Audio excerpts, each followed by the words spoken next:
Hello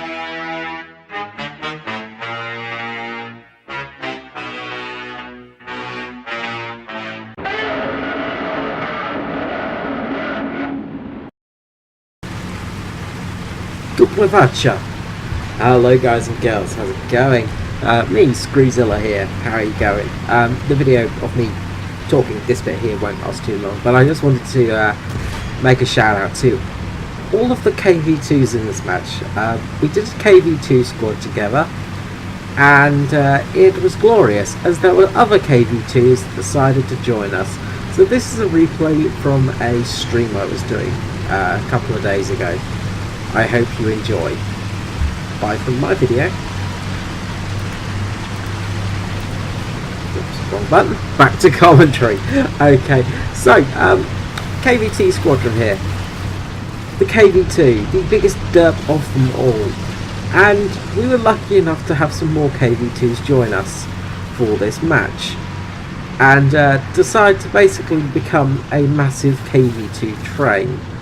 It was glorious and beautiful and just incredibly dumb. So thank you to Gwendol, Shent, Snapper and German Power for joining me. And also the other KV2s in this match, Cougar and TrefKing99. Thank you all for the joining. So yeah, we actually, in chat, we were busy trying to get us together into one big group, and I don't know if the church on the other side could see us, but if he could, he'd be wondering what the heck is going on right now, because there are just KV2s everywhere. So KV2 Again starts now. And we're deciding to just basically roll into A and do as much damage as possible, which is just incredibly fun. If you've never played KV2, you're missing out on life, because KV2s are hilarious. They are just meme machines, really. They are just fantastic. So our goal is to charge in on the cap circle. As you can see, there were some campers over on the other side. This is why Italy is possibly one of the worst maps in the game. It's just because the amount of sniping you can do into sort of pretty much the spawn of your enemy, and it is ridiculous. Like, see here, shots just flying through, and it's a very stupid situation. So there's a church and a cross on the other side there, and yeah, having this sort of whole map set up, it just doesn't really work for things. As you can see, can't really see my target right now, but get hit. Actually get hit from the side and behind, and lose my commander, fortunately. But there's already a guy flanking us as well.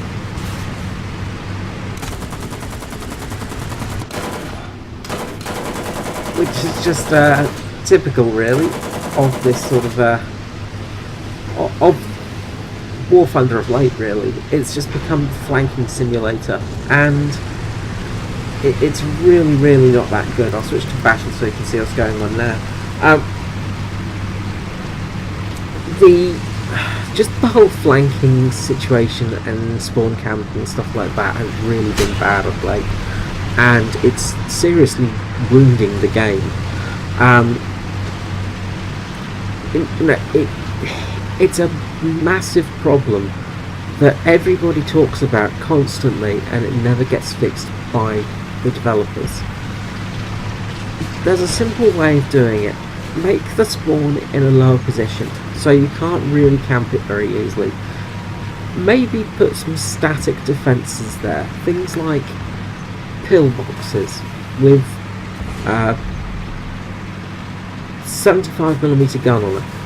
You know, a pillbox with a 75mm gun, just to deter people. So basically fast vehicles that are able to sort of get in that area and sort of try and sort of spawn camp you, things like that, they're the ones that are going to get hit and can't do it.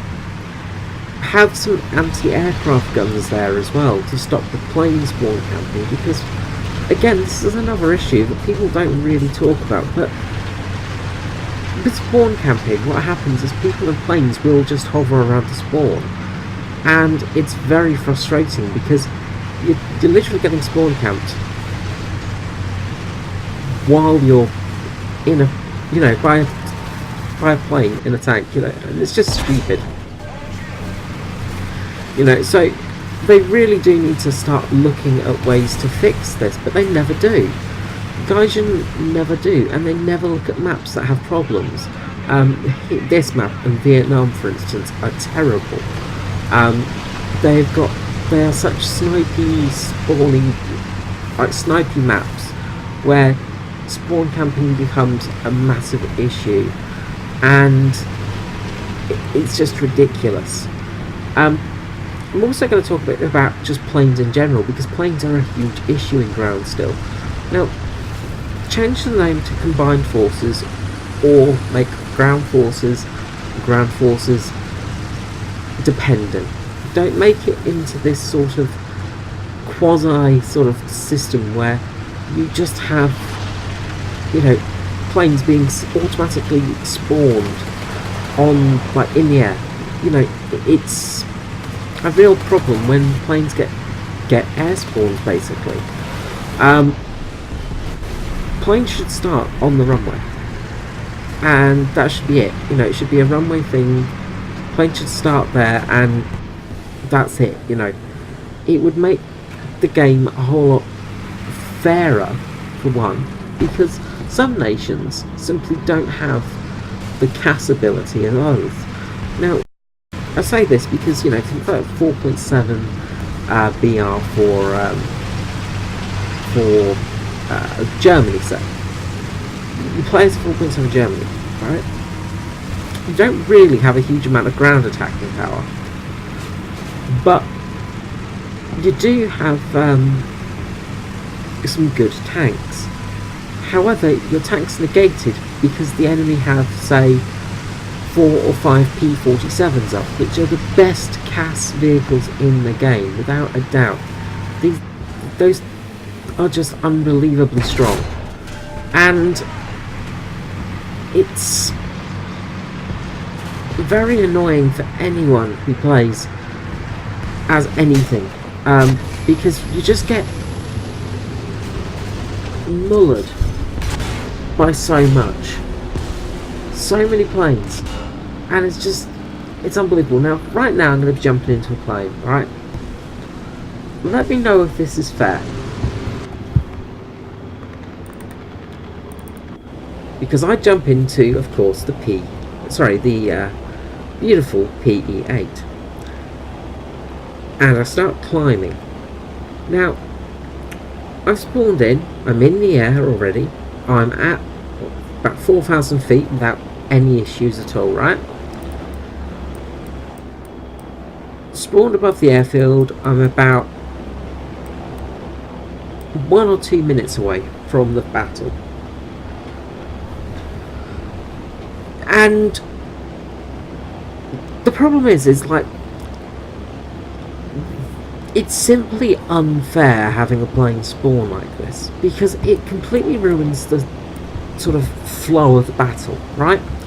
When you spawn in attackers and ground attackers and planes and things like that can actually cause damage, then what happens is you can lose almost half your team immediately. And it's an instantaneous thing. The team can be wiped out instantly. Now, right now we've got this BF-109 that is desperately trying to attack us.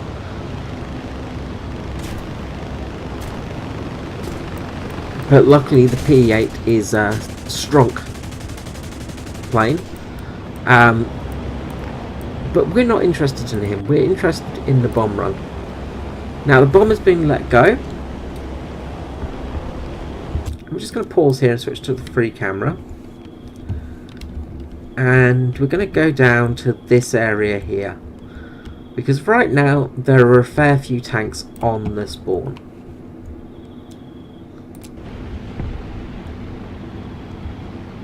And very shortly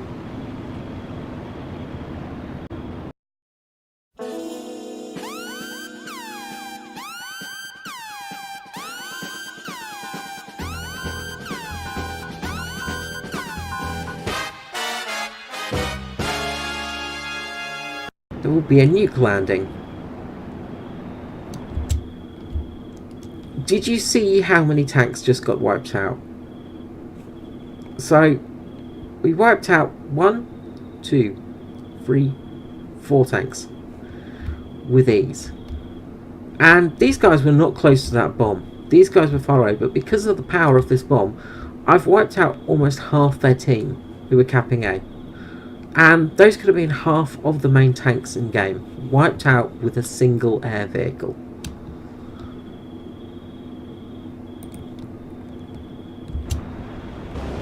You just got to question, how is this fair? How is this a fair fight? Right? Those ground vehicles could not do anything against me, and they were just sort of stuck. Some of them don't even have vehicles to jump back into. I'm pretty sure 2 of them were knocked out of the game completely. And this is inherently the problem with the current game mode of combined battles, or ground forces as they like to call it. Now, it was fun for me. Oh god, it was incredibly fun for me. I had a grand time destroying all of those guys with one bomb. It was hilarious because the PE8 is hilarious. But at the same time, I've just basically been killed, and within 2 minutes, basically, I've managed to kill off 4 people, and probably one of those who actually attacked me, and get a revenge kill on them. And it's not really fair. It's not really fair to the game, it's not really fair to the matches, and it's not really fair to general players. As I say, it's a very broken system, which just simply just doesn't really work. And it is very frustrating, it is very annoying, and it is just so bloody broken. And nobody talks about this. Nobody will talk about how broken the combined battles are. Nobody will talk about how broken it is that a single air vehicle can take out up to, I could have taken out up to 8 players then. If they were all there, I could have taken up to 8 players. Took out 4 players all in that zone. Killed them off. Destroyed them. Without any problem at all. And they can retaliate with a couple of planes, but they don't have anything quite as effective as, say, the PE8. You know, the PE8 is an absolute monster of a plane, but the 5,000 kilogram bomb is just incredibly broken and overpowered. Now, you can see that we're pretty much losing this match, but we've managed to get back on the cap. We're sort of just holding off as much as we can, and you know, I should have jayed out really earlier on because I could have been more use on the ground, but coming in as a battering round towards other planes, trying to gunship mode any planes that come at me.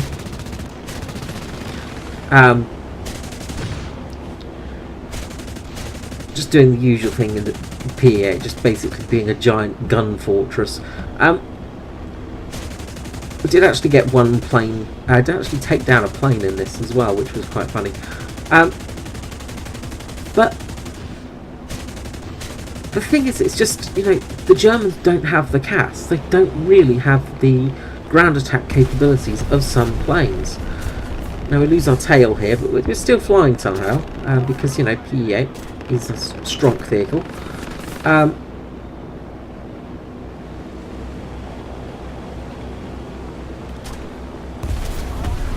And finally we have our plane blown up. There we go, we're finally dead.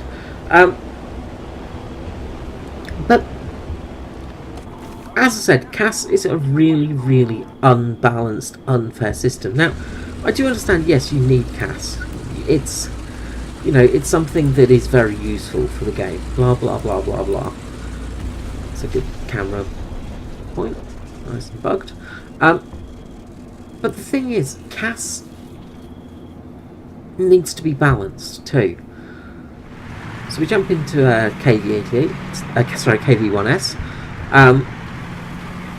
But CAS is very, in that system, of very sort of buggy, and it just, they need to really look at it. Like, yes, the Stuka is very strong for the Germans. It's not as strong as a P-47, which comes later in the war. You know, the Germans are having to basically fight with vehicles that are very outdated, and some nations like Britain don't even really get very much that are good at CAS. Yes, you get the Firefly, things like that. But when you've got a team that has far superior CAS, and that's, say, America, you're generally going to lose to that team, and it only gets worse the higher you go. The worst part of CAS is when you're actually fighting helicopters, and you're getting sniped from kilometres away at the start of the match. If nobody spawns in an SPAA, you're dead, and you can say, well, that's because your team weren't thinking. Well, just put a possible dead tanker there. Yep, he is dead. But the thing is, like, when you're actually playing as an SPAA, it's not very fun, and it's very hard at the beginning of beginning of the matches, because you've just got to basically sit there and hope somebody does spawn in a plane or a helicopter, and that you can take them out. And then you have the problem that there might be multiple ones, and if there are multiple vehicles, it's much easier when you've got the radar, of course, but when there are multiple vehicles, sometimes you don't see them, so you get taken out by a plane that's behind a secondary plane. So you follow the first plane, the secondary plane will take you out. And all of these things just make the matches so very broken and not fun to play. You know, I guarantee all of those people blown up by the bomb from the PE-8 were not having fun. They didn't enjoy themselves. And that's the thing, is at the end of the day, this is a game, right? This is a game, and it needs to have balance of a game. Obviously, the military life, you know, war is not very balanced, you know, but the thing is you cannot have a sort of, you cannot have it as it is. Make planes start on the runway. It will be much more fair. It will mean that people cannot just simply get revenge kills instantly. It will make the game much harder for players, yes, but that's a good thing. You want it to be at a stage where people have to actually be relatively good. You know, planes start in the ground in air, like in air battles. So why don't they start on the ground in ground battles? You can say, well, because otherwise they won't get a kill. Well, no, they will. They just have to fly and actually get some altitude, actually have to use their plane as a plane for a few minutes, instead of just sitting there and just flying in and just rolling their face across the keyboard and suddenly finding that they can, you know, that they can do it. This guy's going for the cap. We managed to take him out, and the game is ours. So yeah, CAS, it really needs to be looked at, and it really needs to be something needs to be done about it, because at the moment it is just so broken. You can see there we did get many awards, and if we look at the standings, did end up first with 7 kills, 1 air kill as well. Oddly, no assists, just kills and a zone capture. It was a fun game for us, but as I said, the Axis team, they were so unlucky. If I didn't bring in that PE-8 at that moment, they would have had 4 tanks more, and they would have had more spawn points, and everything would have worked a lot better for them. Now you can say, well, it's good that you did it because it balanced it out for your team. Yeah, it did, but a lot of our team were just not playing very well. I would say their team was superior in this match. Our team were not playing the best that they could. I mean, we were pissing around in the KV2 at the start. We weren't really looking for a win here, we were just looking for fun. And a lot of our team were not very good. You can see with the points sort of standing. The enemy teams, for example, you know, a few more assists and their points were much higher than the majority of our team. They were also one man down as well, so again that doesn't help them, of course, you know, but it's just so unbalanced. The matchmaker is just so broken at the moment, and nobody's talking about it, and it really is frustrating me. The fact that a matchmaker for a game that's meant to be competitive is so absolutely broken, it makes no sense. You know, like, it does not make sense that we are fighting in World War II vehicles with a mid-Cold War era vehicle fighting with us. You know, again, it's very unbalanced and unfair. The way, you know, you've got things like Panzer IVs fighting the heavy T-34s or KVs and stuff like that. And realistically, they're not going to have a hard time to deal with them. But it gets even worse when you've got things like the ASG-57, a tank designed for the Cold War, a tank designed in the 50s, 60s, you know, fighting tanks designed in the 1940s. It simply isn't working. And it gets worse in jet battles. If we go to jet battles, for instance, right now, we'll just go and quickly go to the hangar. We look at the things like in air battles with things like the Hunter F1, and I've said this in other videos, the Venom. These are 9.0 vehicles. The Javelin is also 9.0. Then you look at other nations. So let's just jump to Japan. The Mitsubishi T2, 10.0. A jet that's capable of going Mach 1 and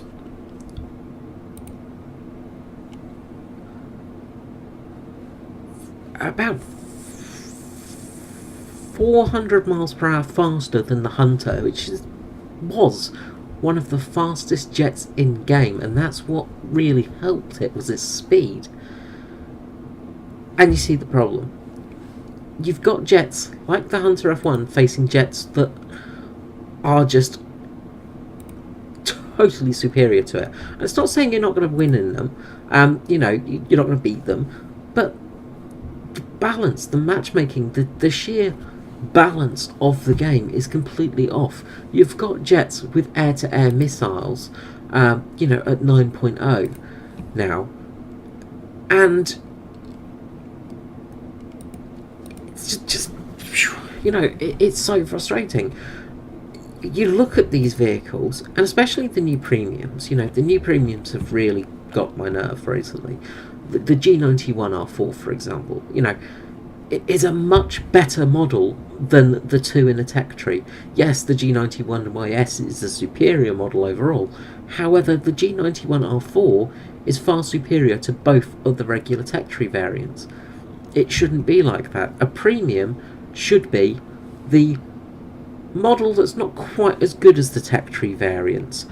If you look at the G55 Series S, for example, again, a plane that could reasonably be seen as slightly better than its regular tech tree variant, mainly just because of its loadout capability. You know, it's not superior in weapons. You know, the only thing it has more is the ability to take things like torpedoes, which would be nicer in the standard tech tree, but it's not vastly superior, and it was more of a it wasn't overly sort of produced, from what I remember. It was a more of a sort of test, a sort of basically it wasn't used in combat for huge amounts of time. It was a prototype, but having sort of these planes in premium kind of makes sense, and planes that aren't of this nationality, so things like the Spitfire, the IAR, the Yak when it's around, these planes can kind of be thought of as making sense because yes, they're from the nations that you may be fighting at the time, so yes, that is fine as superior, as a sort of as a premium. I do think the IAR should be in the regular tech tree, to be honest with you. It's a very important plane, and I think it should be a regular tech tree variant because I think people should have the chance of owning it. But again, that's just my opinions. But if we look at Japan right now, and we look at the premiums, the KI-87, for instance, was really a prototype. Again, that's premium. Okay, fair enough. A lot of these were sort of prototype variants of their planes, or captured planes, such as the B-17. However, we look at the premium jet, and it's a better version of the 9.3 jet, the F-86 F-40 Sabre. It's the F-86 F-40 Sabre, however, it's a better variant. It's got air-to-air missiles, and that's gives it a advantage over the regular tech tree variant. Premiums should not be far superior to the regular tech tree. We go to France, and again, the same thing happens with the Voltour. Again, the standard bombers, are just bombers. However, we have the premium bomber with the ability to have air-to-air missiles, and yes, the Israeli, Defense Force Voltour, they did modify it for that kind of thing. Okay, it's it's a different nationality, but it is very much a thing of, we're going to make this here to really tempt you to buy it because it's got those air-to-air missiles, it's got the things that you want on it. And it's a really shitty system, and it's a shitty move by Gaijin because, for one, they've said that, there would never be premium jets and things like that. And, of course, I could make a whole video on all the lies that Gaijin have said, because they said there would be no rank 6 premiums, blah, blah, blah. Yet there are, constantly. But having vastly superior versions of the tech tree regulars in the premium is a really bad model, and they're doing it more and more. I mean, if we look at the ground forces, for instance, France is not a good one to look at because the AMX-30 is terrible. Well, it's not terrible, but it's not very good. Look at Japan, for instance, with the Type 74G. Now, the Type 74G is a modernisation of the Type 74, so it's a vastly superior version of the Type 74. Type 74 gets the M735 shell, which is good. It's good that it gets it. The premium model, the M735 shell, so it's got the same sort of shell in there, but it also has the Type 93, which is a vastly superior model to the Type M735. It gets this as standard, and this is a tech tree variant. Sorry, this is a premium variant of a tech tree tank. Its armour is slightly better than the regular one. It's ludicrous. The Ho-Ri, for instance, the Ho-Ri, the standard Ho-Ri is not as good as the Ho-Ri production. It really isn't as good as the Ho-Ri production. yes, you get the heavy tank number 6, which basically never made it to Japan. The Chinu 2, which was a sort of, it was made, but it was very much a prototype. It was basically strapping the Chai To's turret to a Chinu. But these are sort of, it's not a super, it's not a insultingly better variant of the exact same tank. But we get it in sort of every nation now, and it's just getting ridiculous. The fact that, Germany has the Leopard A1L44, 120mm cannon on the Leopard A1. It's a huge advantage to the standard Tech-Tree variant. Yes, it's 8.7, but so is the regular Tech-Tree variant. And, it's just...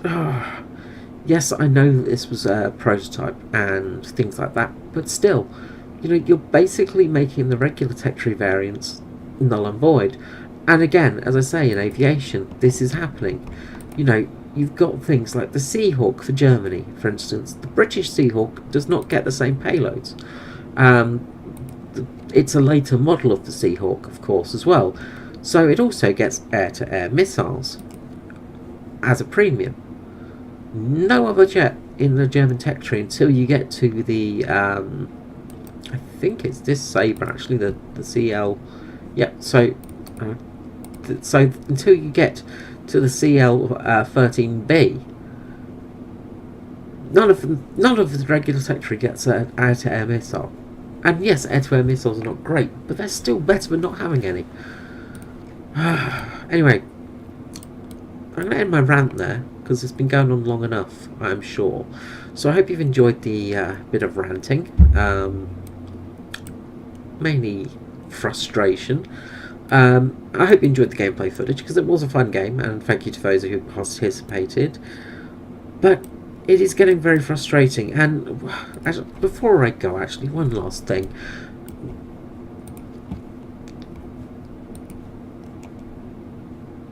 A lot of these are paper tanks, right? The AUB-74. Yes, there were a couple made, so that's kind of okay. The Fiat 6614 with the anti-tank rifle, I've not been able to find much on them being made. There are some things that are very, let's say, off with the Italian Tech-Tree and some of their vehicles. The AUBL, actually, the Koreans use them.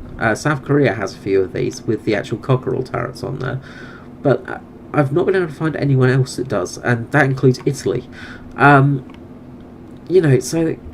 the paper tank thing is still an issue, and I don't care if Gaijin does add paper tanks, but just be upfront about it. Stop claiming that this is a realistic gameplay simulator, a realistic battle simulator, because it's not anymore. This is not a realistic battle gameplay thing anymore. All the stuff is basically made up. It's becoming a system of dice rolls. The new penetration system is not on historical data. It is basically just on a sort of dice roll system. It is on a set system. Yes, that can make things comparable and actually make things fairer in a way, but it's not realistic. It's not how things were. It's not realism. You cannot claim realism when you're making shit up. And the fact that we have got things like the modernisation, like these bloody modern tanks, like the M1A1, Gaijin don't know the actual bloody armour specifications of this thing. They don't. Unless they are working with the Russian government, who have probably managed to get some form of information about it, but they don't really know the specifications of this. They do not know. It's not available. It's not standard issue fucking data anymore. You can't go up to bloody the Americans and go, oh yeah, tell us your new tank, you know, most modern tank, you know, can you tell us about the armour package and what you use and how you use it and how effective it is and all this stuff. It's not there. It's just made up. This is a made up vehicle in effect.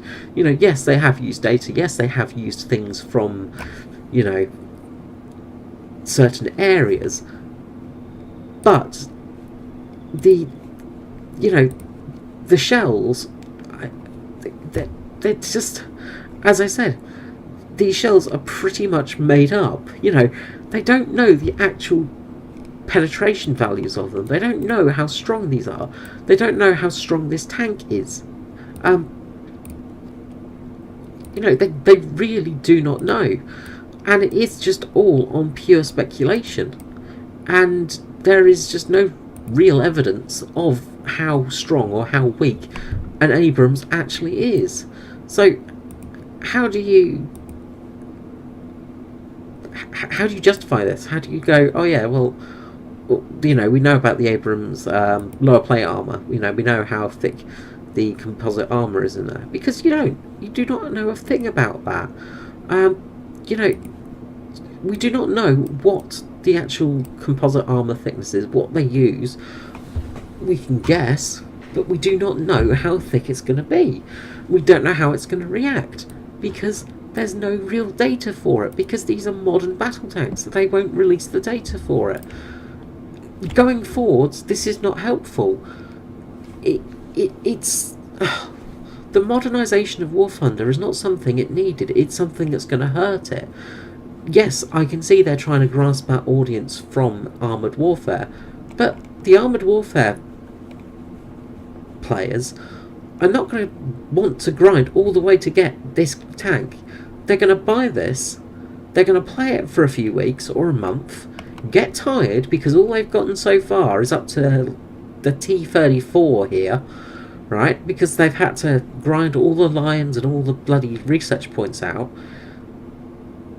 And then they're just going to be, I give up, this is stupid, this is boring, because the gameplay is repetitive, the gameplay is just awful, the matchmaking system is awful, and top tiers are awful, because you've added in helicopters. Yes, we now have a slight counter for helicopters, in the fact that we've got radar-guided AAA. However, only one nation has a radar-guided AAA with a missile system on it. Just the one. Just a single nation has it. And it's a nation that gets helicopters. You know, yes, they're the nation that doesn't have the amazing 8.0 helicopter. However, the trouble is, the ZPKR, or ZPRK, is 10.0. So it's not going to face the 8.0 helicopters. So instead you've got to use the Shilka, which has range issues, because that helicopter from 8.0, the AHMA1, for fuck's sake, this helicopter, yes, sure, it does not get 80 GMs, but it can carry up to 76 Mighty Mouse rockets, right? 76 rockets with 260mm of penetration. Do you see the problem here? Do you see the problem? And yes, it is easy to take out. However, at the start of the match, if you are trying to get into position in your main battle tank, your 7.0 main battle tank, because that's what you face when you're fighting these bloody things constantly. Say you're German. You're playing Germany, right? You've just got your Leopard 1, right? You're going to get absolutely assaulted by helicopters. Let's just look at what you have to defend yourself against the helicopter. You have a 7.6mm machine gun. Yep, that's it. That's your helicopter defense. Now, you might get lucky and somebody will have spawned into a, you know, a Kugel Blitz or a Flak Panzer.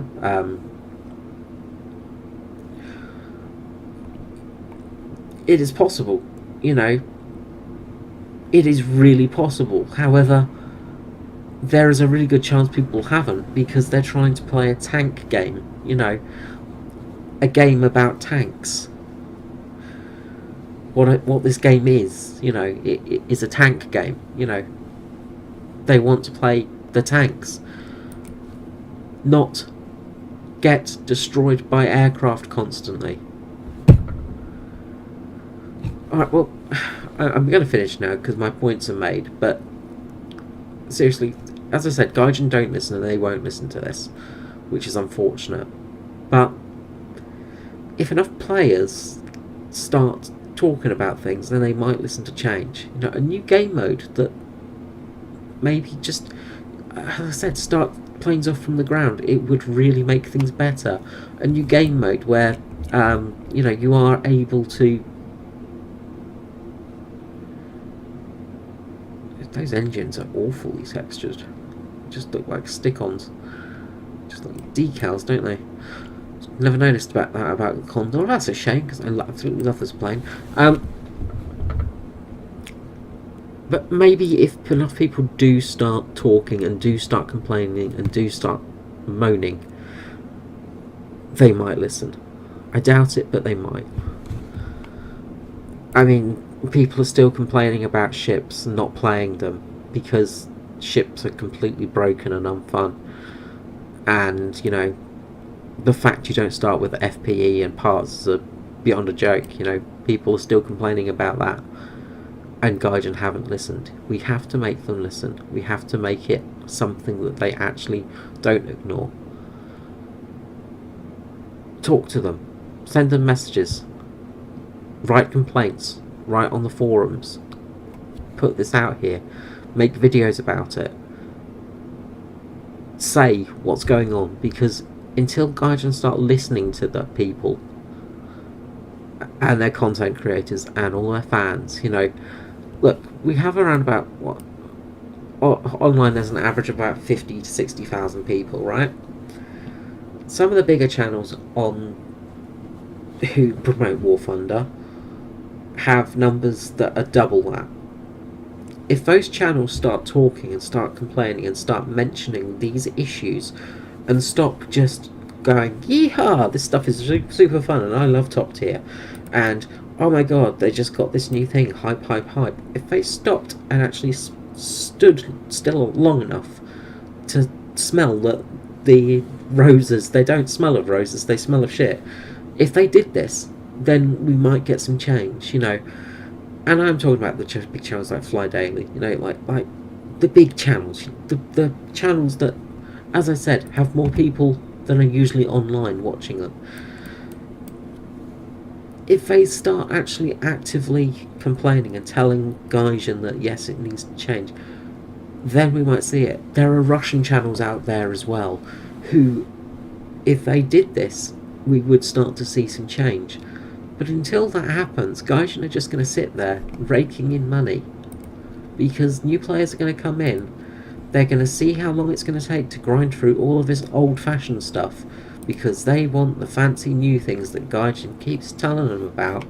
They spend their, what, $60 on a brand new premium tank, get their ass handed to them every single match, quit, and then never come back to War Thunder, then our player base is going to drop, and it keeps dropping, and it's going to drop.